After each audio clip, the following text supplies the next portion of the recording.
Hello, this is Kay and Dance. And my friend Jenny. And this is part 2 of a series of 3, The Doomsday Missing Children by Discovery ID.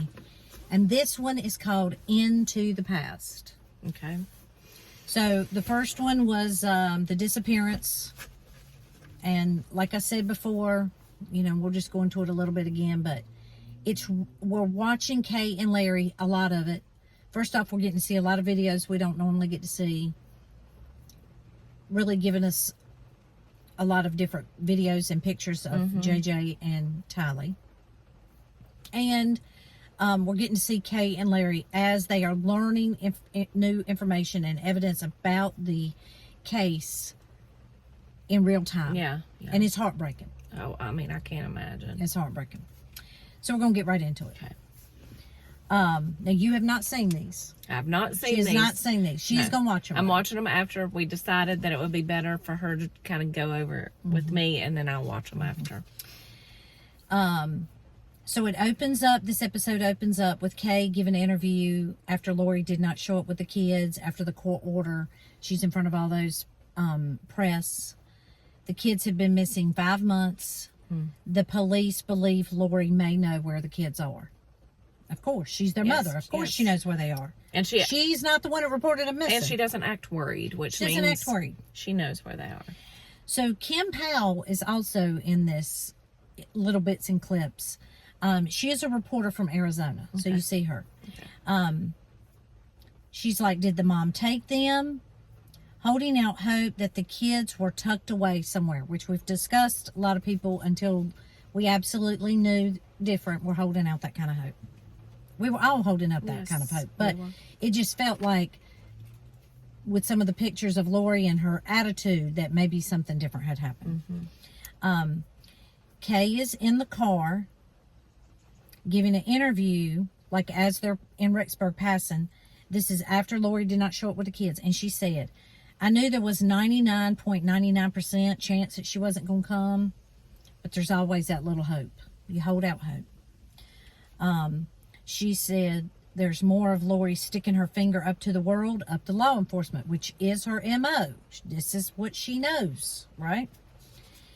Larry said that's when her arrogance toward the judicial system really came forward. But we know she has a history of this. And she does. But this is their first getting real taste of this. You can go live in Hawaii, party around. I just want answers. Adam said, that's Lori's brother, that Kay had been calling me and his wife Nicole. I don't know what Lori is doing, but where are the kids? Nicole says, that's Adam's wife. She told Kay, she's just going to cut you off. Right? And that's what she did. She did. That's what she did. Kay's hoping beyond hope. Kay started having nightmares and waking up screaming in the middle of the night about this time when she did not produce the kids in January. Rexburg, Idaho. With nowhere else to turn, they start looking into Lori's life in Rexburg. That's Kay and Larry. They go to her apartment complex just to be where JJ had been. They knocked on the door of the next door neighbor, and their children had played with JJ often. Her name is Leah Bernard. Larry says, I know you don't know us. And she said, you're JJ's grandparents. He says, I know you don't know us. And she says, you're JJ's grandparents.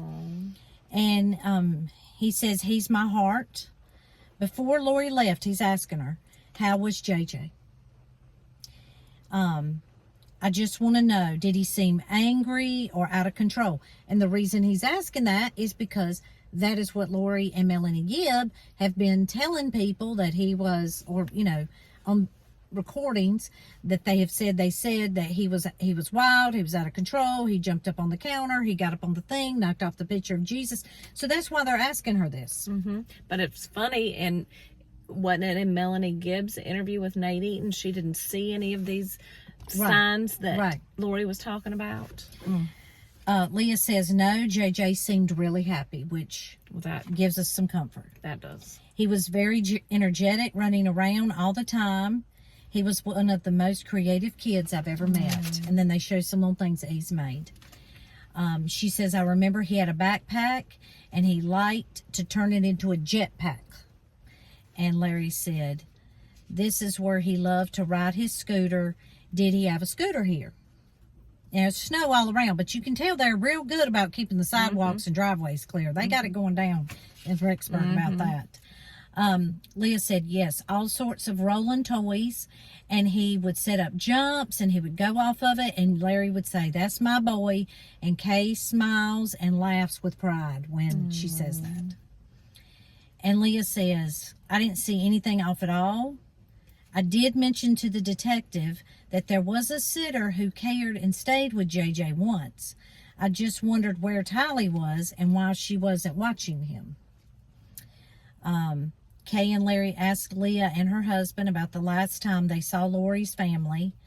They learned it was November 26th, and we know that's the welfare check, and that's when they packed their mess up and left. Larry asked her husband when she was leaving, did you get to talk to her? And I think he said something like, do y'all need some help moving or whatever? And they were like, no, we got it. It looked like they were moving, packing up stuff. Lori and her brother packed up his truck. Kay said they were told they were going on a trip. So they stayed in this neighborhood It's like an apartment complex. for how long after JJ and Tylee were? Well, they went to Hawaii and got married, but then they came back.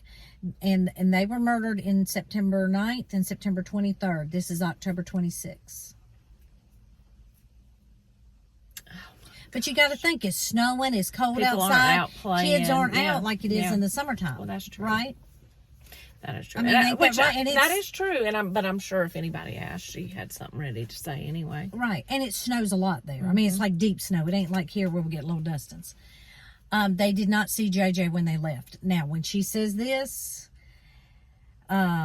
Kay starts to cry. She has to walk away. She gets into their vehicle. She is starting to do that like primal from the depths of her being crying. And she's saying, please God, let my baby be okay. I'm telling you, it is so gut-wrenching. Larry comes over to her side, and he's just hugging her and consoling her. Now she's in an interview part talking about that moment, and she said it just took over the horror and sadness. She was probably one of the last people to see JJ alive, the neighbor that she's talking to. Larry goes into the apartment. He said, I had to go see where they lived. When I walked in, I had the saddest feeling. And they're with him. The people videoing are with him. He said, it was the saddest feeling I've ever felt. I imagined JJ was sitting there. I couldn't make heads or tails of it. I asked the Lord, why would he allow this to happen? I was so angry. And that's normal. Absolutely. That's so normal. Absolutely. It's so normal. Because it's heartbreaking and It's heartbreaking. So then March 5th, 2020, that's where we go to now in the documentary. 6 months since both children went missing. The police access Lori's iCloud account and discover a new clue. I didn't really realize it was December's when it kind of breaks. This is March. The FBI released photo of Tylee and JJ, Alex, and Lori at Yellowstone on September 8th, 2019. This is 2 hours north of Rexburg to the Yellowstone National Park. Kay says, when we saw the picture at Yellowstone, it really warmed our hearts, which it would. They're all smiling. look She's happy. holding him. Yeah. It showed Tylee's love for JJ and the same for him to her. The photo also represented the last known sighting of Tylee, September 8th, 2019. Security's captured the family entering the park, but there's no cameras at the exit gate. Now, I'm hoping they have changed that. Okay, let me ask you this then. So, do you think she mistreated them? Lori? Yes. Mhm. At least psychologically, yes. Well, absolutely psychologically. Yes. So then it goes on to Adam, her brother, and he said, no one has heard from Tally. Tally is a 16, 17-year-old teenager. She is not going to be without her phone. Nicole said she loved her friends, she loved her phone, she loved JJ. There is no way Tally would go into hiding anywhere. I believe that. I believe she was a strong-willed girl. I really believe she wasn't biting on whatever they were given. Well, and I'm going to tell you, too. One thing, because just hearing all this, like the fact that they wondered why somebody else was babysitting JJ, where was Tally? I feel like Tally is the one that provided most of the care to JJ, and was probably why JJ seemed like a happy, or was happy. Yeah. Was probably because of Tally. Yeah. And then when Tally was no longer there, like, I really think that I know in the last video I was saying, could Lori have really believed any of this stuff? But probably what happened was what you've said, I think, in the past. Once Charles died, Tally was, she may have never even thought to kill Tally and JJ when Charles died. It might have just been Charles to get the money. Mm-hmm. Because she was getting the money from Tally and JJ, Tally from Joseph Ryan's, mm-hmm. while Tally was alive anyway. Mm-hmm. And so probably Tally became a problem because she really knew what happened to Charles. Mm-hmm. And then JJ, she was actually having to care for JJ because Tally was no longer there. Yes. So it probably was a horrible, just domino chain effect. Reaction. Yeah. Mm-hmm. Mm-hmm. But JJ is seen after the Yellowstone trip. JJ plays with the son of the neighbor many times in September. Lori enrolls JJ in school in Rexburg, hires a babysitter. But on September 24th, 2019, Lori changes her mind. She pulls JJ out of school, which we know he's already been murdered. She told the school that she was going to homeschool him. I have a nanny to take care of him. Then she texted the babysitter, I won't be needing your services anymore. JJ is going to be living with his grandparents in Louisiana. That's the part where I'm talking about she ain't crazy. Yeah, that's right. She ain't crazy. When she's able to manipulate and throw out all these plans and lies, and she's got them going every which way. Kay knows it's starting to get serious. Okay. Kay and Larry are doing an investigation of their own. Larry calls Lori's property manager. When you packed up the things out of the apartment, were there young boy's clothes, 7-year-old boy clothes? The manager says, a few garbage bags of clothes. There was suitcases there. Yes, like a Star Wars suitcase. Mm-hmm. Larry says, that's his. He loved toys. Do you know if there was a scooter left there? There was something outside of the front door, but we didn't take it. Most of it went to the dump or this thrift store. They have a big thrift store. So Larry says, one way or another, we were at the point that we wanted the truth. That was the hardest part of this. When Larry gets off the phone, like they're in a restaurant or something, he puts his head down. He said, my blood pressure is just roaring right now. And I'm going to tell you what that probably means. He probably could hear it in his ears, right? Oh, when your blood pressure is high, you can sometimes hear it or have that headache and hear the blood rushing. Larry and Kay go to the thrift store. This is in this documentary. They're following them in the thrift store. Larry said, if there's continued hope, we would not find the scooter. Like, he thinks the scooter is going to be symbolic of which way it's going to go. So they're looking for the scooter, but he's hoping they do not find the scooter.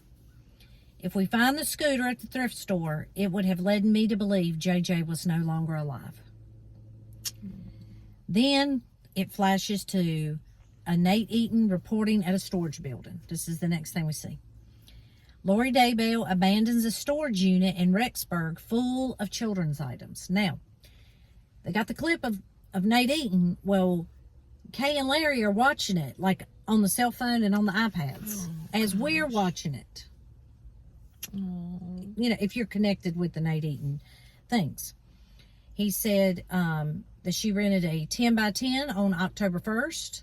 Lori visited several times over the next weeks. Man and Lori visited 10-1.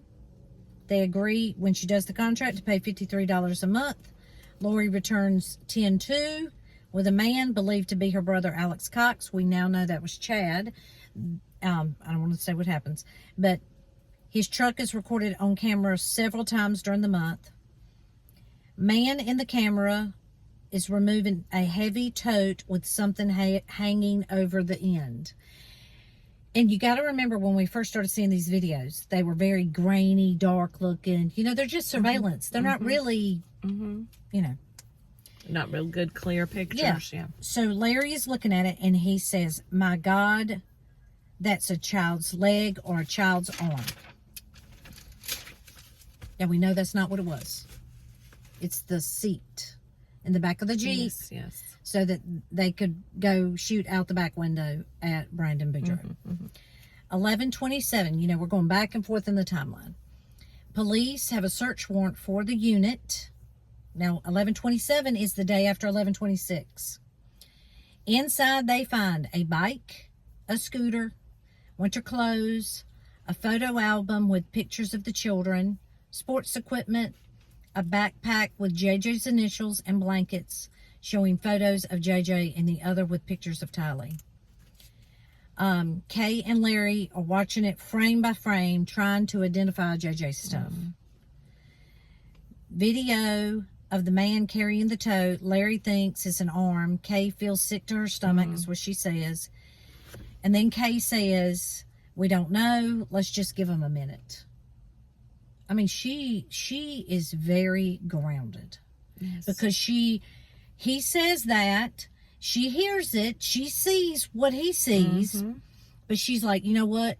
Let's don't even go there. Let's just, until, you know, I think she's saying until we know, we don't know. And I live my life by that. Living for hope. Yeah. That's Don't right. get worried about it until you know there's something to get worried about. That's right. I really believe in that motto. Okay. Absolutely.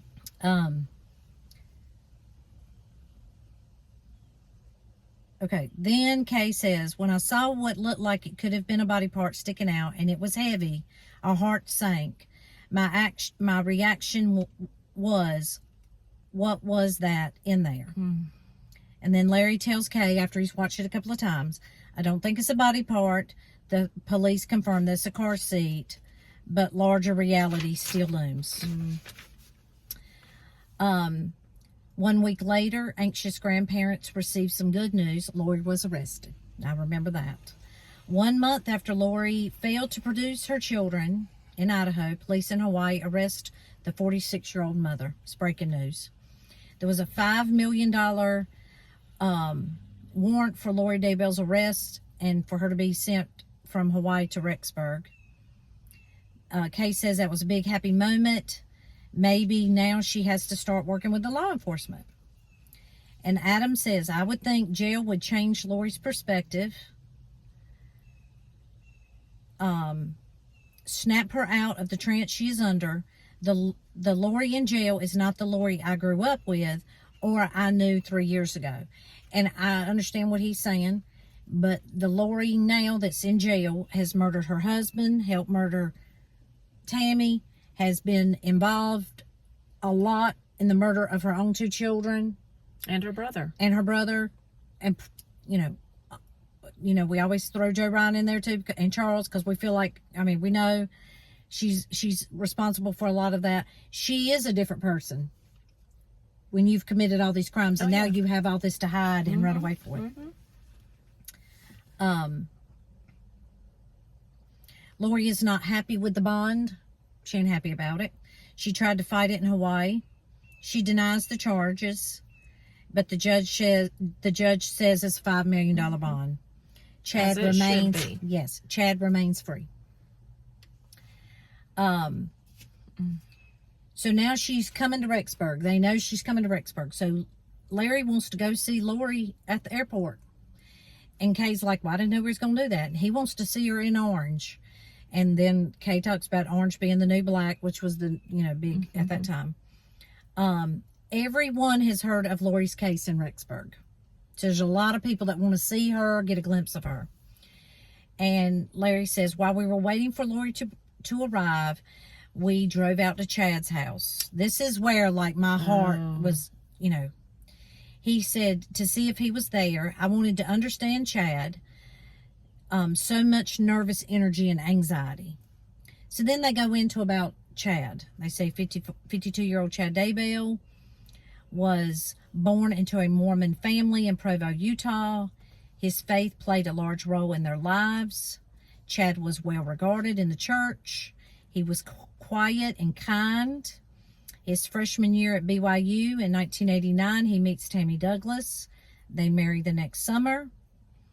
Chad tells Suzanne Freeman, we know who she is, that Tammy was his soulmate.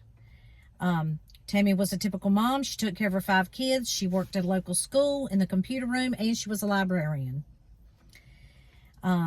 Chad was an author. His first set of books were Devout Mormon. After several years, his stance begins to shift, which we know all of this. He talks about his near-death experiences. He can see others on the other side of the veil. He gets messages from them, and that's how he lives his life.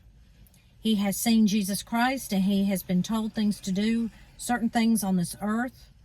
Suzanne Freeman says, in Mormon culture, we do not discuss spiritual experiences. They do not discuss dreams and visions. That's what she says. She says it was a taboo thing. Well, I mean, and Melanie Gibbs said they were doing all these things that nobody would say in front of the church because they weren't supposed to be doing it. Chad's beliefs seem to pivot toward prepping. There's a lot of P's in that sentence. Kim, the reporter from Arizona, says prepping for Doomsday. That's where the books and reality of what's going on kind of starts molding together. Chad self-publishes 20 books with Tammy. Julie Rose on this documentary. She says he had a following. The majority of his books are aimed at middle-aged women. I thought that was funny. I really did when she said that. Oh my gosh. He's out here fishing with a worm and a hook. He really is. His book sales earn him an income of $2,000 a year. $2,000 a year? That's what it says. To earn more money, he takes part-time job as cemetery sexton and a grave digger. In 2015, Chad claims to receive a new prophecy. Chad and his family he had 2 visions that he was supposed to move to Rexburg, Idaho. Why Rexburg? So Susan Freeman is saying this she's got a very look on her face of disgust, and she says because one of the people that he published claimed that Rexburg was a place of refuge. I'm thinking she don't take too kindly to whoever this person was. A place of safety when hard times come, and it was a sacred place. Then we fast forward to Tammy gets the scare of her life. In October 2019, Tammy is pulling into her driveway when something bizarre happens. She posts about it on her Facebook page. It shows it.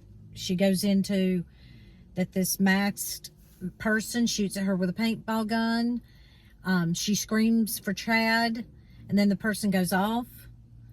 The police investigate, but they cannot find the shooter.